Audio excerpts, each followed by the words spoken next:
جی عزیز دوستو السلام علیکم۔ آج ہم بی ایس اردو کے نصاب میں شامل جدید اردو غزل گو شاعر جواں مرگ شاعر شکیب جلالی کی غزل گوئی کے بارے میں بات چیت کریں گے۔ آپ ذرا شانتی سے بیٹھیے گا، دل و دماغ کے پردے اٹھا کر بیٹھیے گا۔ شکیب جلالی جدید اردو شعراء کی فہرست میں شامل ایک توانا اور معتبر نام کہ جنہوں نے نظم و نثر کا کافی سرمایہ چھوڑا۔ ان کے ہم اثر شعراء کے ہاں ہمیں غزل کا ایک ہی رجحان نظر آتا ہے، مگر شکیب کے ہاں موضوعات اور اسلوب کے حوالے سے کافی انفرادیت بھی ہے اور ایک ذاتی رویہ بھی نظر آتا ہے۔ ان کے ہاں کہا جاتا ہے کہ ذاتی عشق کا تجربہ موجود نہیں ہے، مگر وہ زندگی کے درد اور محرومیاں جو ہے وہ اپنی غزل میں ضرور بیان کرتے ہیں۔ تنہائی اور نارسائی ان کی پوری شاعری پر ہمیں چھائی ہوئی نظر آتی ہے۔ وہ کائنات کی کسی شے کو دیکھتے ہیں تو اندر کی تنہائی اور نارسائی کا احساس ان کو ستاتا ہے، اور وہ کائنات کی ہر شے کو اندرونی تنہائی اور نارسائی کی آنکھ سے ہی دیکھنے پر مجبور ہیں۔ کہتے ہیں کہ ستارے سسکیاں بھرتے تھے، رات روتی تھی، فسانہ جگر لخت لخت ایسا تھا۔ اگرچہ شکیب کی شاعری پر غموں کے بادل ہمیں چھائے ہوئے نظر آتے ہیں، مگر جب کبھی یہ بادل ہمیں چھٹتے ہوئے نظر آتے ہیں تو ہم دیکھتے ہیں کہ ان کی شاعری میں عشق و محبت کے پرکیف مناظر بھی دیکھنے کو ملتے ہیں۔ مثلاً شکیب کہتے ہیں، پہلے تو میری یاد سے آئی حیا انہیں، پھر آئینے میں چوم لیا اپنے آپ کو۔ ایک اور جگہ لکھتے ہیں، صدیوں میں طے ہوا تھا بیاباں کا راستہ، گلشن کو لوٹتے ہوئے پل بھر لگا مجھے۔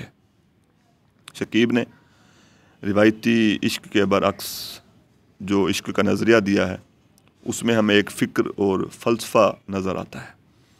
وہ کہیں کہیں خود کلامی کرتے ہیں اور کہیں کہیں اپنے جذبات سے ہمیں بے خبر بھی نظر آتے ہیں، اور کہتے ہیں، تو وہی ہے جو میرے دل میں چھپا بیٹھا ہے، ایک یہی راز کبھی مجھ پہ عیاں کیوں نہ ہوا۔ ایک اور جگہ لکھتے ہیں، کتنا ہی بے کنار سمندر ہو پھر بھی دوست، رہتا ہے بے قرار ندی کے ملاپ کو۔ کیا کمال کا شعر، کیا خوبصورت شعر۔ تو دوستو، شکیب براہ راست عشقیہ موضوعات پر بات کرتے ہمیں دکھائی دیتے ہیں۔ دل سا انمول رتن کون خریدے گا شکیب، جب بکے گا تو یہ بے دام ہی بک جائے گا۔ ہجر و فراق کی شاعری اگرچہ ہماری اردو شاعری میں بھری پڑی ہے، مگر انہوں نے اس روایتی موضوع میں بھی بڑی انفرادیت سے کام لیا اور بڑی نادر قسم کی تشبیہات اور اشتعارات کا استعمال کیا۔ اور ایک جگہ پہ لکھتے ہیں، اشکوں کی ایک نہر تھی جو خشک ہو گئی، کیوں کر مٹاؤں دل سے تیرے غم کی چھاپ کو۔ شکیب جب بھی اپنے ہجر و فراق کا ذکر کرتے ہیں تو وہ اپنے فطرت کو اپنے ساتھ شامل حال کرتے ہیں۔ ان کو ایسے محسوس ہوتا ہے کہ یہ کائنات اور اس کے مناظر بھی اس کے غم میں، اس کی تنہائی میں، اس کی اداسی میں اس کے ساتھ شریک ہیں۔ اور وہ کہتے ہیں، جب بھی سکوت شام میں آیا تیرا خیال، کچھ دیر کو ٹھہر سا گیا آبشار میں۔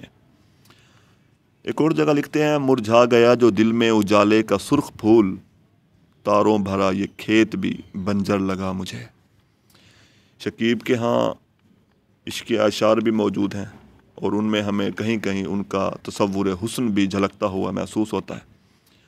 وہ اپنے معشوق کی بدنامی سے خوفزدہ بھی رہتے ہیں اور محبوب کی بے وفائی سے خود کو بچانے کے لیے نئے نئے راستے بھی ڈھونڈتے رہتے ہیں۔ مثلاً محبوب کی بے وفائی سے بچنے کے حوالے سے وہ ایک جگہ پہ لکھتے ہیں، شکر ہے اس نے بے وفائی کی، میں کڑے امتحان سے گزرا۔ یعنی شکیب بے وفائی کو ایک امتحان تصور کرتے ہیں۔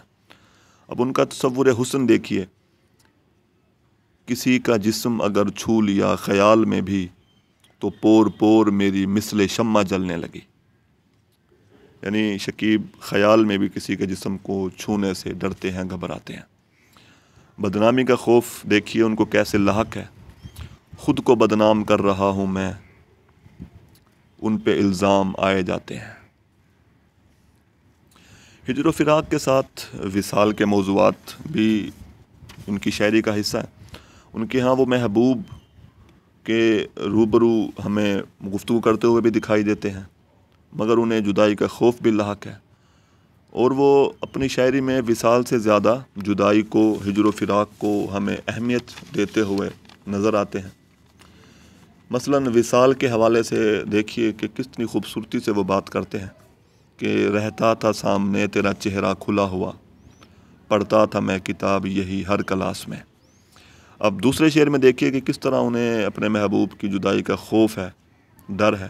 کہتے ہیں کسی کا قرب اگر قرب عارضی ہے شکیب، فراق یار کی لذت ہی پائیدار رہے۔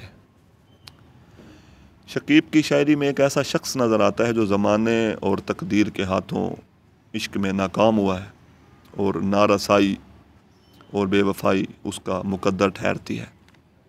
یہ زخم دل کا ہے ایک روز بھر ہی جائے گا، شگاف پر نہیں ہوتے فقط چٹانوں کے، پہچانتے نہیں اسے محفل میں دوست بھی، چہرہ ہو جس کا گرد علم سے اٹا ہوا۔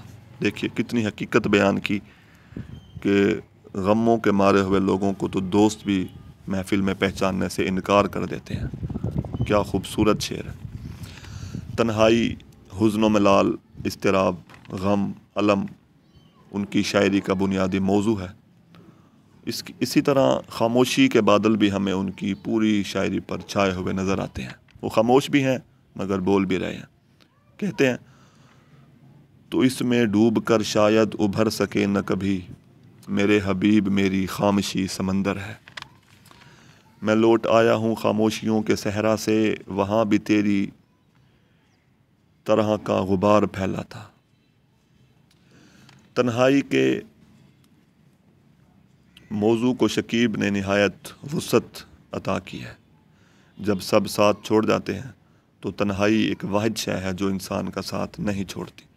شکیب کو لگتا ہے کہ تنہائی ان کا مقدر ہے، کبھی بھی ان کا پیچھا نہیں چھوڑتی۔ وہ تنہائی میں بھی تنہائی کو ہی اپنا ساتھی بنا لیتے ہیں، اور کہتے ہیں روتے ہیں دل کے زخم تو ہنستا نہیں کوئی، اتنا تو فائدہ مجھے تنہائیوں سے ہے۔ وہ ایک ایسی بستی میں رہتے ہیں، ایک ایسی خیالی بستی میں کہ جہاں انسان ہے مگر خلوص اور انسانیت نہ ہونے کے باعث ہے۔ خلوص اور انسانیت نہ ہونے کے باعث شکیب کو یہاں پہ تنہائی محسوس ہوتی ہے۔ یہ آدمی ہے کہ سائے ہیں آدمیت کے، گزر ہوا ہے میرا کس اجاڑ بستی میں۔ ان کے ہاں اگرچہ ہمیں شوخ شرارتی تصاویر نہیں ملتی، درماندگی کی کیفیت ہے، یاسیت کی کیفیت ہے۔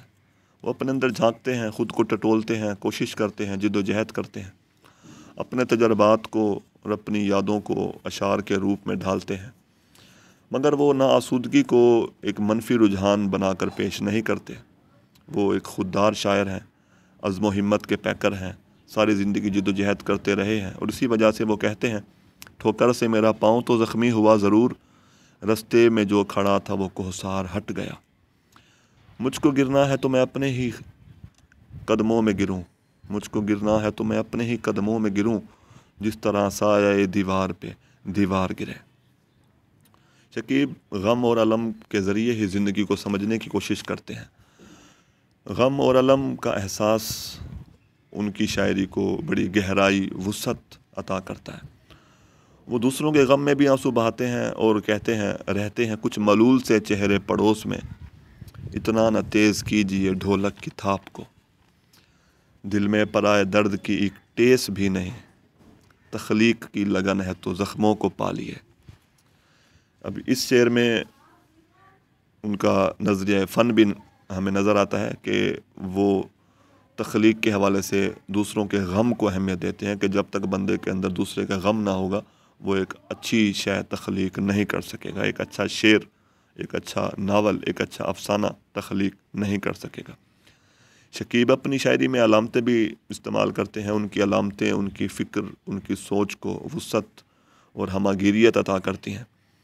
ان علامتوں کو سمجھنا اگرچہ قدرے آسان ہوتا ہے۔ مثلاً ایک جگہ پہ کہتے ہیں یادیں ہیں اپنے شہر کی اہل سفر کے ساتھ، صحرا میں لوگ آئے ہیں دیوار و در کے ساتھ۔ اب اس میں ہجرت کا ذکر کیا جا رہا ہے۔ ہوا کا رخ ہی اچانک بدل گیا ورنہ مہک کے قافلے صحرا کی سمت آئے تھے۔ شمس الرحمن فاروقی شکیب جلالی کی شاعری کے بارے میں لکھتے ہوئے کہتے ہیں کہ شکیب نے جدید دور کے انسان کے المیے اور غم کو اپنے انداز اور اپنی زبان میں پیش کیا ہے۔ شکریہ۔